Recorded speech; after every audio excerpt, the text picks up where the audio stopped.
మాట్లాడు.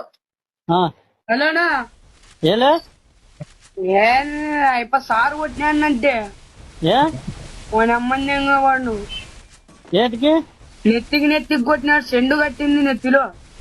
ఏమిటితో కొట్టావా? కట్టేదో ఏమి అన్ని రాసుకొని పోయినా మళ్ళా చెప్పాలంట మా టయానికి. చొప్పాల వల్ల చదువుకొని రాస్తే చదువు వస్తుంది. పూగు చెప్పాలి. వాడిని అయితే దెంగుతా, నేనైతే నేను రాయించుకొని దెంగుతా.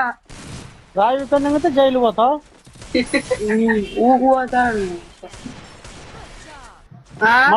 సార్తో ఫోన్ చెప్పి కదా వాని దగ్గర పోయి ఇప్పుడు చూపిస్తా. చెండు కట్టింది పోయి నువ్వు ఇప్పుడు నీకు చెప్పుకోలే పోయి అంట. కేసు పెడతానని చెప్పు. ఏమన్నా వాడు ఎన్ని మాటలు కొట్టినాడు అనుకుంటే వాడు. ఏం పేరు అని పేరు? రంగస్వామి. ఎవరోడు? ఆవిడోడు. ఒళ్ళోడా?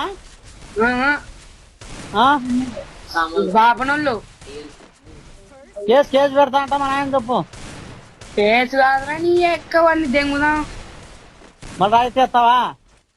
నేనైతే వాడిని అయితే కొడతామని అయితే ఖచ్చితంగా కొడతామని అయితే ఇంకా కొట్టు అంతే ఇంకా.